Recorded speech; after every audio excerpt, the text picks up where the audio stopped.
कृष्णा गाडगीळ आणि sons limited 1832 पासून। सोलापुरात काँग्रेसचं पिठलं भाकरी आंदोलन, सरकारमुळे शेतकऱ्यांवरती काळी दिवाळी साजरी करण्याची वेळ आलेली आहे, आंदोलकांचा आरोप। वाशिम जिल्हाधिकारी कार्यालयाबाहेर काँग्रेसचं चटणी भाकर खात निषेध आंदोलन, शेतकऱ्यांच्या विविध मागण्यांसह वाशिम जिल्हा दुष्काळग्रस्त घोषित करण्याची मागणी। नांदेडमध्ये स्वाभिमानी शेतकरी संघटनेचं चटणी भाकर आंदोलन, शेतकऱ्यांच्या विविध मागण्यांसाठी स्वाभिमानी शेतकरी संघटना चांगलीच आक्रमक। रत्नागिरीच्या चिपळूणमध्ये खड्ड्यात फटाके फोडून सरकारचं नादुरुस्त रस्त्यांकडे लक्ष वेधण्याचा प्रयत्न, कळंबस्ते फाटा ते धामण या ठिकाणची मार्गाची संपूर्णतः दुरवस्था, माजी सभातील शौकतभाई मुकादम यांचं कार्यकर्त्यांसह आंदोलन। सांगली महानगरपालिकेकडून पाणीपुरवठा बंद ठेवण्यात आल्यानं ऐन दिवाळीमध्ये पाणी टंचाई, काँग्रेस आणि भाजपच्या नगरसेवकांची पालिकेवर धडक, यावेळेस नगरसेवकांनी अधिकाऱ्यांना घेराव घालत धरणे आंदोलनही केलं। अमरावती शहरातील नवसारी भागातील कचऱ्याच्या समस्येवरून नागरिकांचं आंदोलन, रस्त्यांवर कचरा फेकत आंदोलन, प्रशासनानं उपाययोजना करण्याची नागरिकांची मागणी। अतिवृष्टीसह पुरामुळे जिल्ह्यातील 22,000 हेक्टरवरील पिकांचं मोठं नुकसान, 52,889 शेतकरी बाधित, तर नुकसानग्रस्तांना आर्थिक मदत देण्यासाठी शासनानं 34 कोटी रुपयांचा आर्थिक निधी मंजूर केल्याची माहिती। जळगावच्या 40 गावांमध्ये कांद्याच्या दरात घसरण, आवक वाढल्यानं आणि बांगलादेशातील कांद्याची निर्यात बंद झाल्यानं कांद्याचे दर घसरले, कांद्याला 700 ते 800 रुपये प्रति क्विंटलचा दर। जालना जिल्ह्यातील 28,000 हेक्टरवरील मोसंबीचं क्षेत्र धोक्यात, मोसंबी फळबाग उत्पादक शेतकरी संकटात, मागच्या काही दिवसापासून सुरू फळगळती आणि कवडीमोल बाजारभाव यामुळे शेतकरी चिंतेत। पुण्यात मार्केट यार्डात पालेभाज्यांची आवक वाढल्यानं सर्वच प्रकारच्या पालेभाज्यांच्या भावात 30 ते 40% घट, दिवाळीमुळे मालाला कमी उठाव असल्यानं दर पडले। भोकरदन तालुक्यामध्ये यंदा 65,000 हेक्टर क्षेत्रावरती रब्बीची पेरणी केली जाणार, खरीपात झालेले नुकसान भरून काढण्याची शेतकऱ्यांची तयारी, यंदा सर्वत्र जोरदार पाऊस झाल्यानं जलसाठ्यात मोठी वाढ। जळगावमधील बाजारपेठेत झेंडूच्या फुलाला भाव नसल्यानं फुल उत्पादक चिंतेत, मागणी असूनही भाव मिळत नसल्यानं फुल उत्पादक शेतकरी हे चांगले सवालदिल झालेत, सरकारनं याकडे लक्ष देण्याची शेतकऱ्यांची मागणी। दिवाळी सणाच्या निमित्तानं मनमाड बाजार समितीमध्ये झेंडूच्या फुलांचा लिलाव, तर झेंडूच्या फुलाला प्रति किलो 18 ते 25 रुपयांचा दर, शेतकऱ्यांमध्ये निराशा। नाशिकच्या लासलगाव बाजारपेठेमध्ये झेंडूच्या फुलाला अपेक्षित भाव न मिळाल्यानं शेतकऱ्यांमध्ये निराशा, उत्पादन खर्चही निघत नसल्यानं शेतकरी आर्थिक अडचणीत। वाशिममध्ये झेंडू फुलांचं उत्पादन घटलं, फुलांचं उत्पादन घटल्यानं दरांमध्येही घसरण, खरीप हंगामात मोठ्या प्रमाणामध्ये पाऊस झाल्यानं पारंपरिक पिकासोबतच फुलशेतीलाही मोठ्या प्रमाणात फटका। दिवाळीच्या मुहूर्तावरती सिंधुदुर्गाच्या देवगडमधील हापूस आंबा वाशी मार्केटला रवाना, पडवणे गावातील आंबा बागायतदार प्रकाश शिरसेकर यांनी दिवाळीच्या मुहूर्तावरती 6 डझनची हापूस आंब्याची पेटी वाशी मार्केटला पाठवली। चंद्रपूर जिल्ह्यामध्ये झालेल्या अतिवृष्टीमुळे शेतकरी हवालदिल, तर गुजगव्हाण गावातील शेतकऱ्यांना खराब झालेल्या सोयाबीनवरती ट्रॅक्टर फिरवला। कन्नडच्या गराडा तांड्यावरती स्वस्त धान्य दुकानात निकृष्ट दर्जाचा तांदूळ, गव्हाचंही वितरण, प्रशासनाच्या कारभारावरती ग्रामस्थांकडून संताप व्यक्त, संबंधितांवर कारवाई करण्याची ग्रामस्थांची मागणी।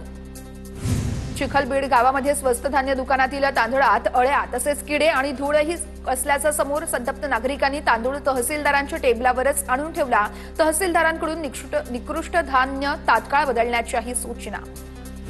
दिवाळीनिमित्त धुळ्यातील बाजारपेठांमध्ये मोठ्या प्रमाणात गर्दी, मुख्य बाजारपेठ असलेल्या आग्रा रोडवरती लक्ष्मीपूजनाच्या साहित्य खरेदीसाठी नागरिकांची लगबग। रत्नागिरीमध्ये पावसाळा लांबल्यानं भात कापणीच्या कामांना उशीर, सगळीकडे दिवाळीचा उत्साह असतानाही कोकणातील शेतकरी शेतीच्या कामात व्यस्त। दिवाळीच्या पहिल्या दिवशी कोल्हापूरच्या अंबाबाई मंदिरात विशेष पूजा, नरक चतुर्दशी निमित्त देवीची नरकासुराचा वध करणाऱ्या रूपात बांधली अलंकार पूजा। कोल्हापूरमधील अंबाबाई मंदिरामध्ये आजपासून काकडा आरतीला सोहळ्याला सुरुवात, तर पुढील 15 दिवस दररोज पहाटे काकडा सोहळा केला जाणार, मंदिरामध्ये भाविकांची मोठी गर्दी। तुळजापूरचं तुळजाभवानी मंदिरामध्ये दिवाळीनिमित्त भाविकांची मोठी गर्दी, भाविकांची गैरसोय होऊ नये यासाठी मंदिर 22 तास खुलं ठेवण्याचा निर्णय। तुळजापूरमध्ये उभारण्यात येणाऱ्या शिवभवानी शिल्पाचं मॉडेल अंतिम टप्प्यात, तर राज्याच्या कला संचालनालयाकडून 14 पैकी 5 मूर्तींची करण्यात आली निवड। निवडलेल्या मूर्तींची शिल्पकला, प्राचीन इतिहास, संशोधन आणि धार्मिक क्षेत्रातील तज्ञांच्या समितीकडून पाहणी केली जाणार। नाशिकमधील सप्तशृंगी मंदिर 22 ऑक्टोबर ते 6 नोव्हेंबर पर्यंत रात्री 12 वाजेपर्यंत खुलं राहणार। दिवाळी निमित्त भाविकांची होणारी गर्दी लक्षात घेता मंदिर प्रशासनाचा मोठा निर्णय। सिंधुदुर्गात दिवाळी सणानिमित्तानं नरकासूर स्पर्धांचं आयोजन। या स्पर्धांमध्ये नरकासुराचे प्रतिकात्मक दहन। आमदार निलेश राणेंनी जिल्हास्तरीय नरकासूर वध स्पर्धेचं केलं होतं आयोजन। जिल्ह्यातून 16 संघांचा स्पर्धेमध्ये सहभाग। नंदुरबार जिल्ह्यातील प्रकाशा या ठिकाणी तापी नदीकाठी महाआरतीचं आयोजन। आमदार विजयकुमार गावित यांच्या हस्ते महाआरती 11,000 दिव्यांनी परिसर उजळून निघाला।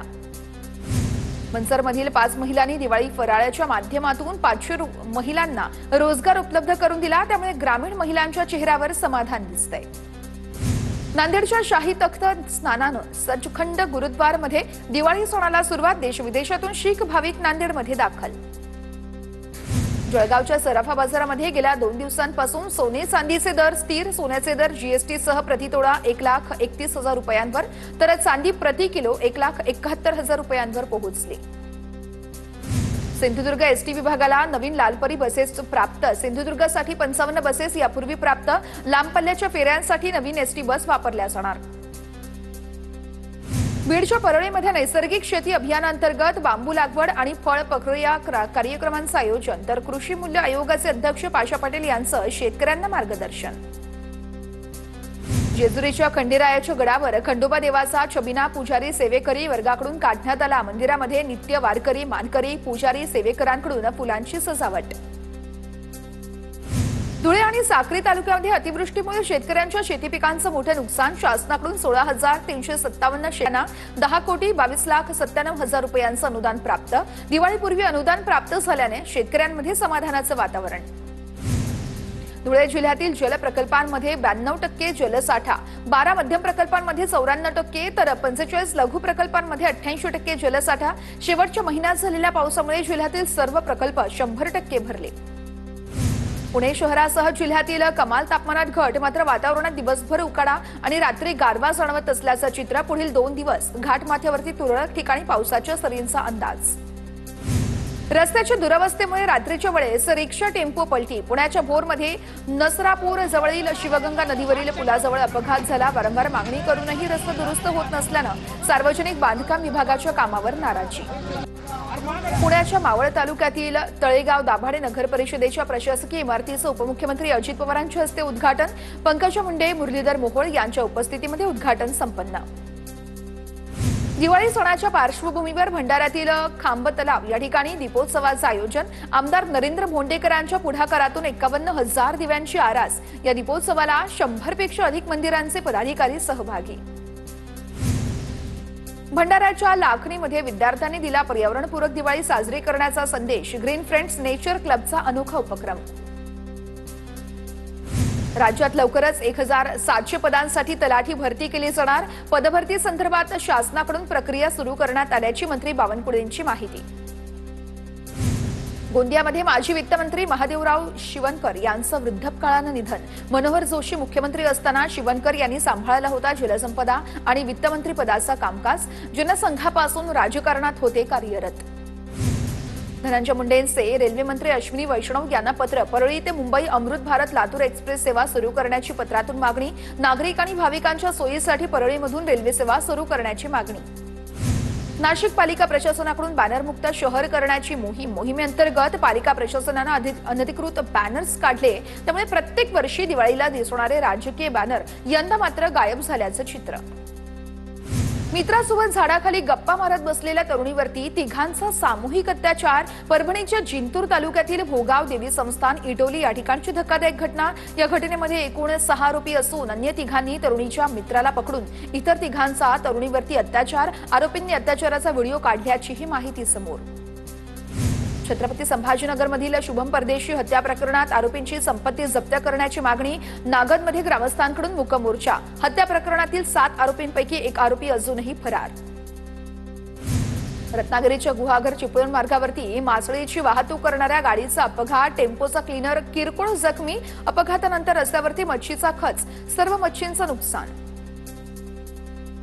लातूरच्या एमआयडीसी पोलिसांच्या हद्दीतून रणजित कासलेला गुजरात पोलिसांनी ताब्यात घेतला। गुजरातमधील एका कंटनीच्या गुन्ह्यात ताब्यात घेतल्याची माहिती। नाशिकमध्ये रिक्षा चालकाकडून शिवेगाळ करत तरुणीला मारहाण, सरकारवाडा पोलीस ठाण्यात विनयभंगासह मारहाणीचा गुन्हा दाखल. लातूरच्या एमआयडीसी पोलिसांच्या हद्दीतून रणजित कासलेला गुजरात पोलिसांनी घेतलं ताब्यात. गुजरातमधील एका खंडणीच्या गुन्ह्यात ताब्यात घेतल्याची माहिती. बीडच्या छत्रपती शिवाजी महाराज चौकात तरुणांच्या 2 गटात राडा, गाडीला कट मारल्याच्या वादातून हाणामारी. पोलिसांनी मध्यस्थी करत वाद थांबवला. दोन्ही गटातील तरुणांवरती गुन्हा दाखल. साताऱ्याच्या कोरेगावमध्ये भाजपच्या पदाधिकाऱ्यांवरती कोयत्यानं हल्ला, जमिनीच्या वादातून कोयत्यानं हल्ला झाल्याची माहिती. रहिमतपूर पोलीस ठाण्यात परस्पर विरोधी तक्रार दाखल. सोलापुरातील माढ्याच्या उच्च शिक्षित तरुणाचा माण तालुक्यामध्ये आढळला मृतदेह. तुषार शिंदे असं मृत तरुणाचं नाव. ही हत्या की आत्महत्या याचा दहिवडी पोलीस तपास करत असल्याची माहिती. छत्रपती संभाजीनगरमध्ये 2 विक्रेत्यांमध्ये तुफान हाणामारी. दिवाळीच्या बाजारामध्ये दुकान लावण्यावरून विक्रेत्यांमध्ये हाणामारी झाल्याचं कळतंय. एका व्यापाऱ्यानं दुसऱ्या व्यापाऱ्याला केली आहे मारहाण. ऐन दिवाळीमध्ये पुण्यामध्ये चोरट्यांच्या घटनांमध्ये वाढ. वाघोलीतील केसनंद रोडवरील कोणार्क सोसायटीमध्ये चोरीचं सीसीटीव्ही फुटेज समोर. गोंदिया वाहतूक पोलिसांनी 14 अल्पवयीन वाहन चालकांना पकडलं. अल्पवयीन वाहन चालकांकडून प्रत्येकी 5,000 रुपयांचा आकारला दंड. कायदा हातात घेणाऱ्यांची गय केली जाणार नाही, पोलिसांचा इशारा. पत्नीची हत्या करण्याचा प्रयत्न करणाऱ्या पवन खांडेकरला 10 वर्षांच्या सश्रम कारावासाची शिक्षा. गोंदिया जिल्हा अतिरिक्त सत्र न्यायालयाचा निकाल. पत्नीच्या चारित्र्यावरती संशय घेऊन कुऱ्हाडीनं केला होता हल्ला. मार्च 2022 मध्ये घडली होती घटना. बीडच्या अहिल्यानगर अहमदपूर रस्त्यावरती अपघात. ट्रकच्या धडकेनंतर एसटीची दुचाकीस्वारासह 2 जनावरांना धडक. धडकेमध्ये दुचाकीस्वार गंभीररीत्या जखमी तर दोन्ही जनावरं दगावली. महामार्गावरती इगतपुरीच्या वाडीवरे फाट्याजवळ भीषण अपघात. विरुद्ध बाजूने येणाऱ्या कारची आयशर टेम्पोला धडक. अपघातग्रस्त कारमधील 3 जण गंभीर जखमी. जखमींवरती नाशिकमध्ये उपचार सुरू.